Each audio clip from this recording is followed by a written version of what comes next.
Hi, my name's Heather James and I'm a TTL scholar. I am an English teacher in FE in Birmingham, and currently most of my students are English language GCSE resit students.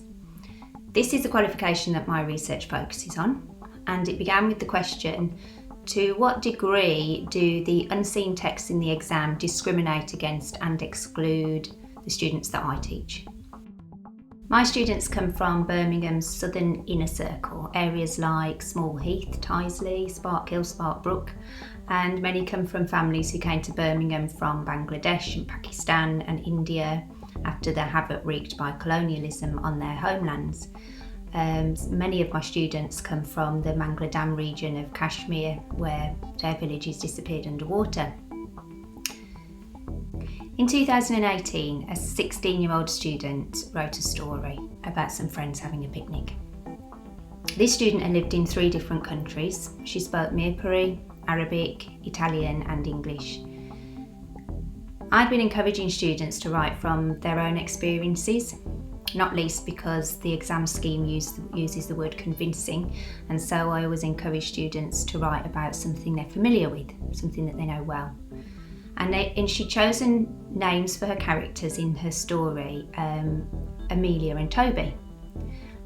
I queried this because I thought these were not the sorts of names that she would have come into contact with. They were not names that she would necessarily be familiar with in her life, which she confirmed was the case. But she explained that she would be using English names in the exam because she felt it would help her chances of getting a good grade. And it wasn't that she thought that the examiner would be deliberately prejudiced against her. It was that she wanted to produce a good piece of writing, and the examples that she'd been shown of good writing were all written for white middle-class audiences. Let me show you a complete picture of the writers that have been used by the exam board for the unseen text. Just looking at the writers here chosen by the exam board, it's clear to see that they don't represent the whole of the UK. They certainly don't represent the people of Birmingham, and they don't represent the students that I teach. The suitability of this qualification as a measure of language competency has rightly come under a lot of scrutiny. Its highly technical nature, the addition of 19th century texts, the devaluing of the speaking and listening element, and the emphasis on literature. But aside from those issues, this research began with a critique of the materials used for the exam and the practice materials that are provided by exam boards.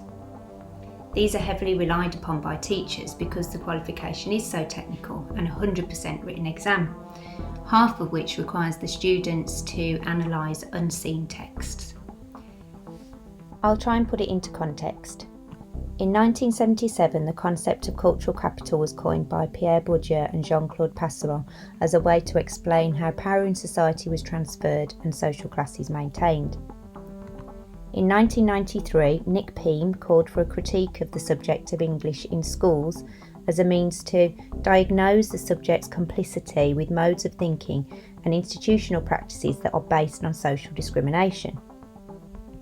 In 2015, Victoria Ruth Johnson, an English teacher of 14 years who changed career to work within an awarding body for GCSE English, wrote in her PhD thesis rationale, "I have a concern with the way in which the assessment privileges particular social cultural practices and bodies of knowledge."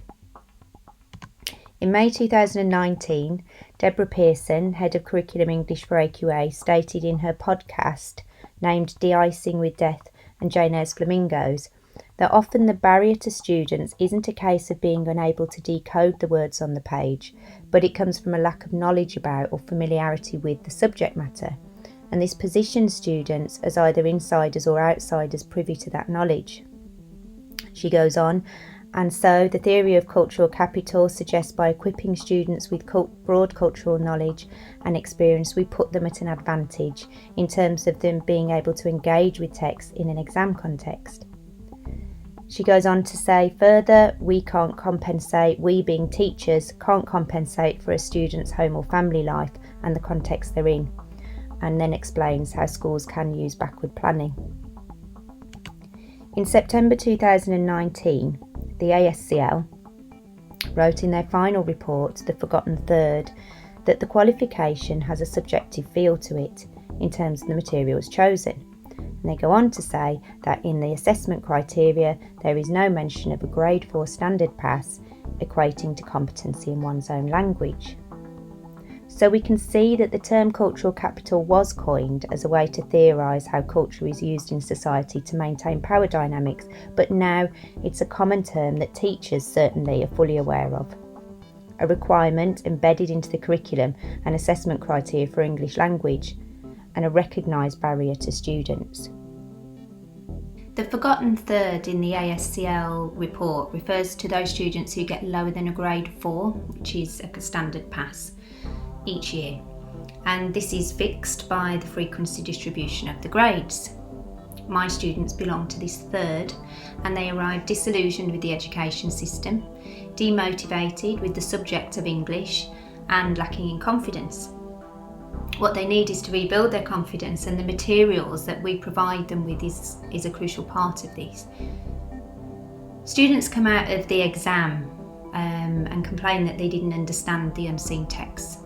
And they have the expectation that this is going to happen again during the next exam. After the exam, they'll come out of the exam hall and ask for specific word meanings often. For example, one year it was, what is a yacht, a Y-A-C-H-T? Another year, a student asked me, what are skis, S-K-I-S? And for many people, many people can take for granted what yachts and skiing are, but it's not that my students, or it's not that the students that I teach are lacking in cultural awareness, it's just that their cultural awareness is not the same as the people choosing the materials for the exams, and therefore it's not valuable as cultural capital. For a qualification that employers believe measures language competency, cultural capital should not be a barrier.